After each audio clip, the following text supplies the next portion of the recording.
godly Tekakwitha, being recognized as so good and so holy, helps me to realize my call as an Indian to be holy, that I am good, and that I can see God looking upon his creation. And as he looks upon the Indian tribes of North America, God looks at what he made, and he said, that is very good.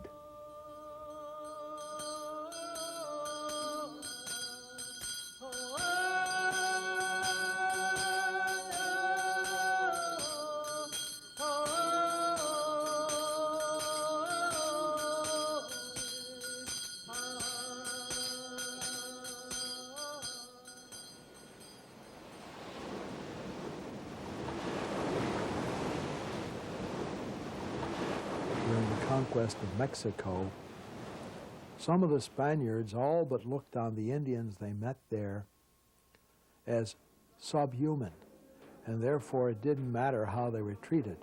The Holy Father at the time, in 1535, wrote an encyclical where he reminds the King of Spain that the Indian people of the New World are truly human beings with rights, and they have dignity. They should be treated with respect. In a sense, the French didn't have to have a letter to teach them to treat the Indians with respect. They were imbued with a philosophy that put great dignity on the rights of man as a creature of God, and not merely the people of Europe, but all members of the human race.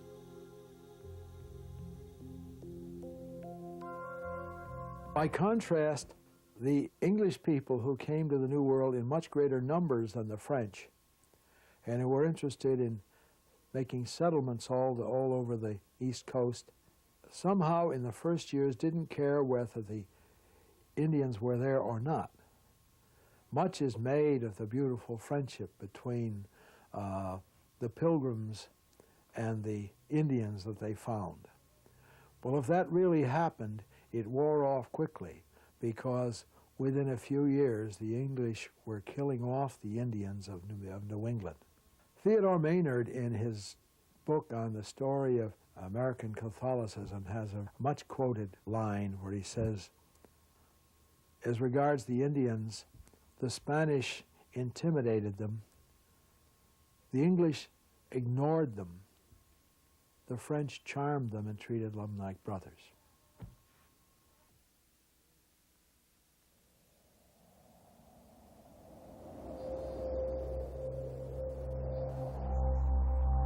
From the beginning, missionaries came over with the French explorers. First, the Recollets, a branch of the Franciscans. They worked among the various Indian people. In fact, several of the Recollets made the voyage inland as far as Georgian Bay, an arm of Lake Huron, where they encountered the Huron Indians as early as 1614. In the early 1620s, the Recollets simply decided they could not do the work entirely on their own. They weren't numerous enough, and they asked the Jesuits of France to come to help them. When the Jesuits came to New France, there were settlements. What was unique about the Jesuit mission effort was that the Jesuits went out from these mission stations and traveled to the areas in which the people with whom they wanted to work lived. They were very careful to learn the native languages. And in fact, some of them became quite adept. Some of them had a very difficult time. The Algonquian and Iroquoian languages that they were learning were very difficult, very subtle, very different than European languages. The Jesuits did not go and teach the Indians French. The Jesuits went and learned the native language. But the Jesuits were unique because they wanted to bring the gospel to these people, and they knew they couldn't do it without understanding their own culture. An interesting example of this is the Eucharist. For Catholics, the Eucharist is the actual body and blood of Christ, and it is consumed during the Mass. The Jesuits were very aware that in native custom, warriors at times performed ritual cannibalism. and they did not want to confuse one with the other, and therefore when they preached the Eucharist, they always used the secondary interpretation, which Paul gives us, of a love feast, of a coming together of brothers and sisters to celebrate the common bond of Christianity. I contend that the Jesuit missionaries of the 1600s were way ahead of their day in what today we call enculturation. Yes, they didn't have our modern insights, but they did not try to change the Indians. They let them keep their culture.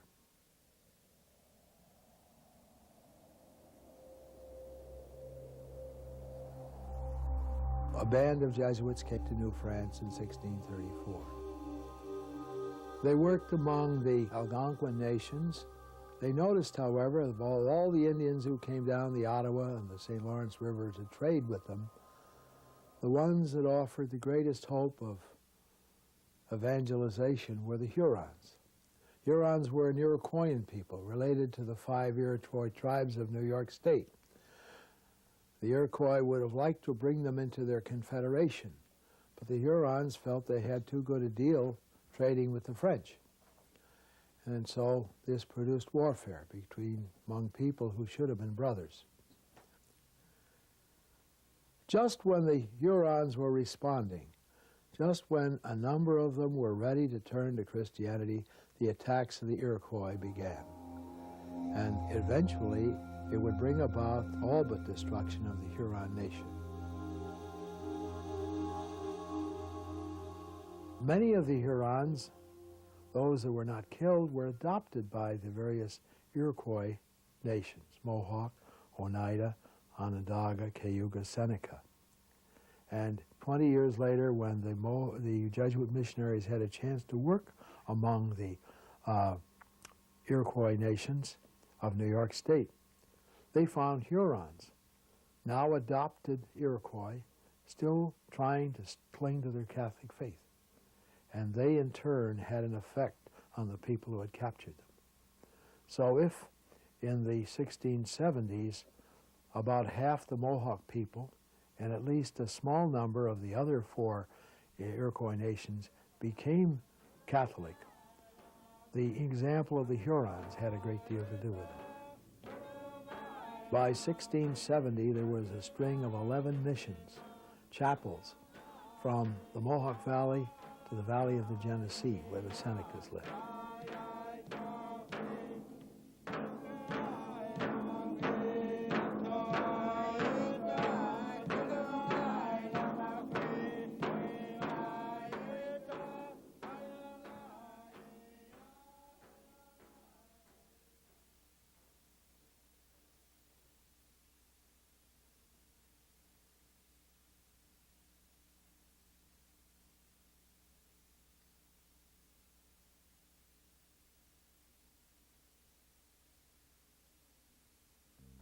My name is Kateri Tekakwitha.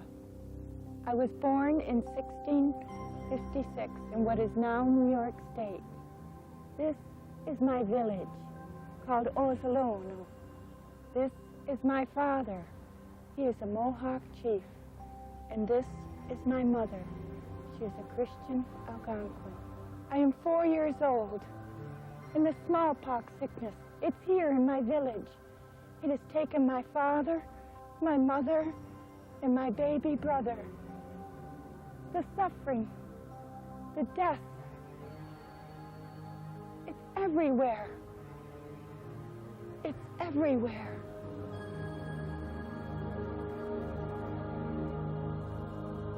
We are moving across the river to a new village called KAHNAWAKE. My eyesight does not get better. I keep bumping into things. They call me Tekakwitha, she who bumps into things. But even with my poor eyesight, I can make moccasins, belts, baskets, many, many things. Ngwayat Dizu, my creator, you have truly looked upon me with kindness.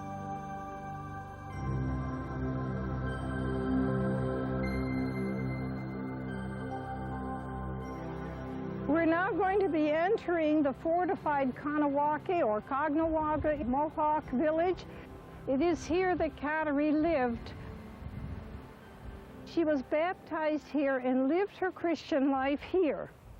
And we are walking actually on ground where these Native Americans lived and where Kateri lived and walked.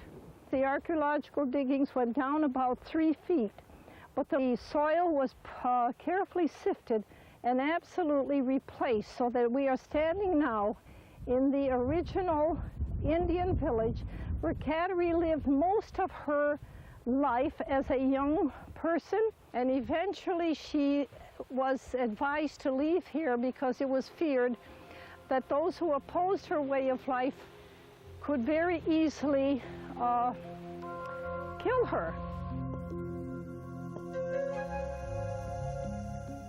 It is Easter Sunday, April 5th, 1676. I am 20 years old. Today I will be baptized. Father de Lamberville is ready for me now.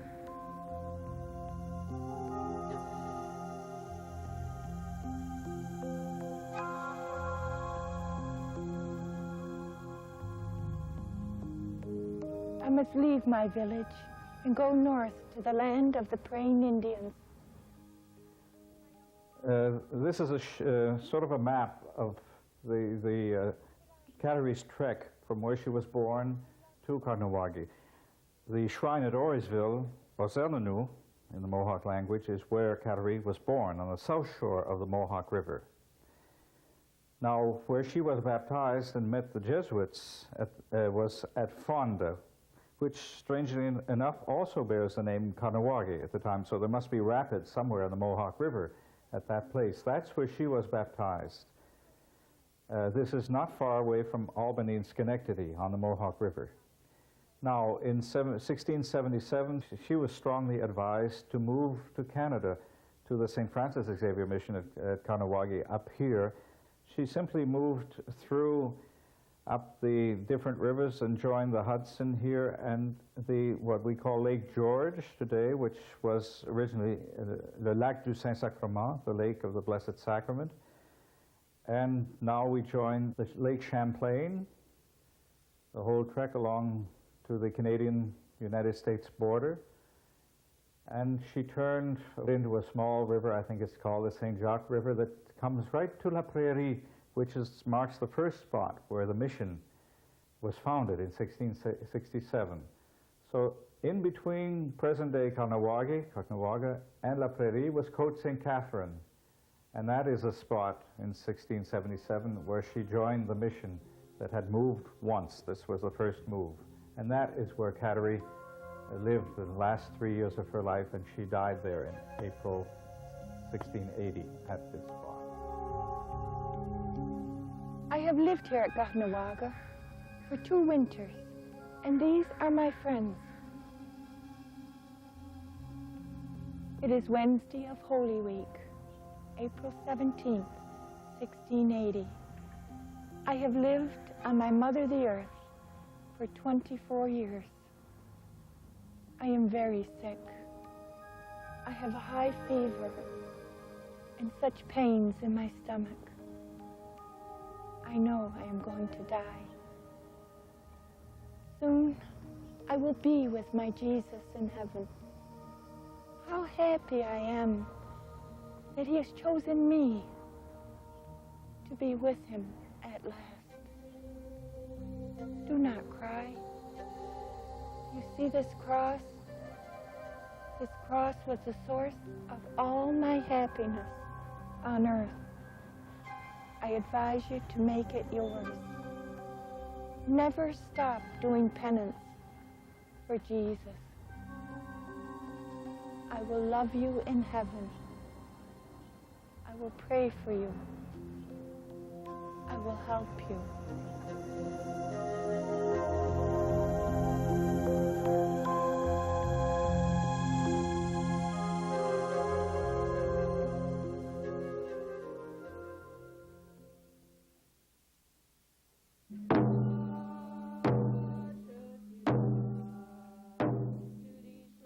Europeans had this idea that there was really one culture, and different peoples represented different stages in that culture. And Indian people were primitive, even that word primitive, and they were at the very beginning. And the best thing Europeans could do for native people was to civilize them, to bring them up to the level of Europeans. The Europeans attempted through particularly boarding schools and through reservations and through isolating Indians and depriving them of their economic subsistence to make them into European American white citizens. The church wanted to Catholicize and for Protestant missionaries Christianize Indian people, but they also saw part of that Christianization as civilization. And so there was a vast network of religious boarding schools. The boarding schools had very detrimental effects. Children were taken away from their parents. Languages were lost. Parts of culture were lost because you no longer had that contact to transmit them. Many of the mission schools and the secular schools portrayed a very bleak picture of what traditional native life was like. So you had people growing up with this shame for who they were. All of these had very bad effects. Unfortunately, missionaries could not understand that. They could not understand the spirits, the natural spirits of this world that Indians in so many ways shared communication with. And what was not obviously Christian and not obviously angelic, the assumption was that it was demonic. And so any communication with or use of the nature spirits of this world, where Indians found so much sharing with the world, that was considered demonic and was condemned. And only now we're beginning to see that those forces of nature could be considered as God's messengers. Many Indian people had this power to share and communicate with the birds of the air, the fish of the sea, the animals of the plains. And they had that psychic communication in a spirit force. And those spirits could be seen as angelic forces rather than demonic. Now I think we're able to see that more and more.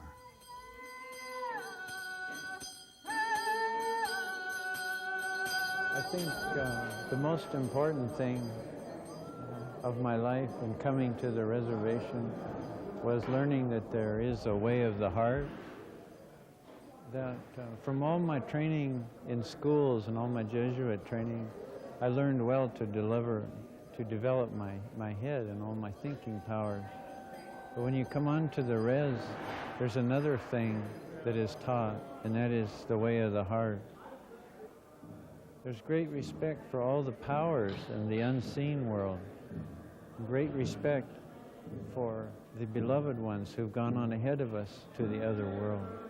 And all of this makes a unity which brings great peace to my heart. I think in the world I was raised in, there was a great deal of effort to gain control over things and to get a lot of material things. Here, it's the world that we can't see that is most important. It's the things that you can't quite touch that are all around us that are the most important and the most to be respected, because these are the forces that shape all of our lives.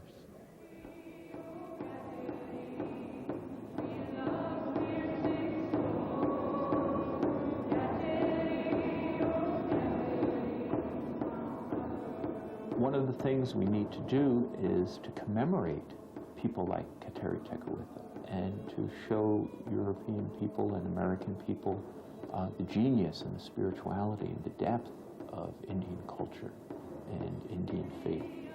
And today we have places like Orisville, and we have places like Midland. Orisville commemorates Isaac Jogues and the martyrs of New York State.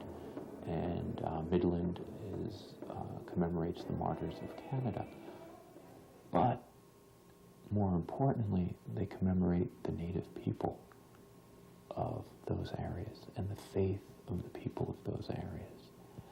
And it's important that these shrines give a just and fair representation of native people and native culture. And it's also essential that Native people themselves have a voice in this representation and that Native people participate. If we look at the early martyrs of North America and the sanctified of North America, the majority of them are European male Jesuits. One is a woman, is a native. There's sort of a disproportion there. If you look at the Jesuit relations, you discover that the Jesuits are holding up all kinds of Indian men and women who are outstanding models of the faith. It happens historically that Kateri Tekakwitha is the one who is beatified, but there's many of them. If we look at the American church today, we think of the American church primarily as a European and a Northern European immigrant church. Today we're very aware of the genius and the contributions of the Hispanic church. We're more aware of the Black Catholic Church. But probably the last church to be recognized, and ironically, probably the earliest continuous church to be recognized, or ethnic group within the church, are Native Americans.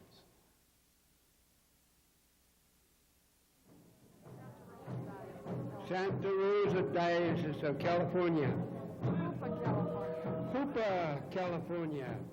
I think the greatest miracle of all is the fact that we have so much devotion today to Blessed Kateri, and especially devotion in the Tekakwitha conference. Now, those who come to the conference are over 2,000 people who are delegates, more or less. They are representing right now the 86 Kateri circles that we have throughout the United States. I travel constantly to visit those Kateri circles and to share with them what I think, their gifts are, let them know their gifts and how those gifts can be helpful to the church today. Well, this Tekakwitha conference took off like wildfire. And there were only about 200, only about 1/3 of them Indian, in 1979. But the next year in Denver, there were 600. And the next year in Albuquerque, there were 1,500. And the number of people at this conference has been as high as 4,000. And this, coupled with the fact that the Holy Father has named 2 of the Indian priests of our country, of the United States, bishops, this has given our Catholic Indians a tremendous sense of pride.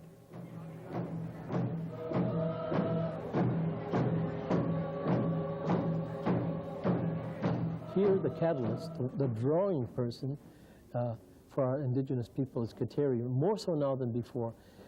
Before 1980, she was very little known. Then she was beatified, and many of us went to Rome for the beatification. Different tribes, there are numerous, over 365 different tribes in the United States, but they were all called forth, as many as you could go to Rome for the beatification. That was a sparking moment. You can go to any reservation in this country and you're going to find a statue or a photograph of Kateri. While she's a young Mohawk, her mother was Algonquin like my father.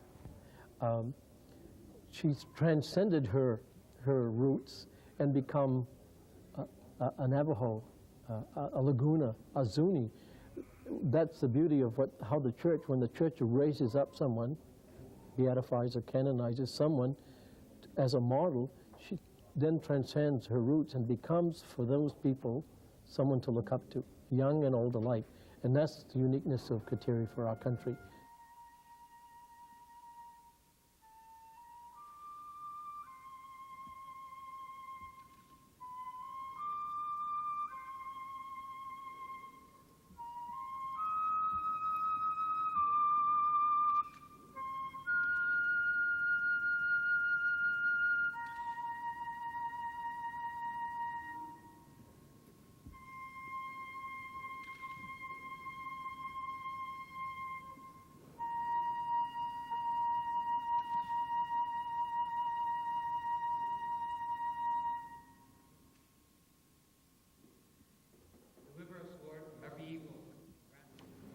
I feel complete.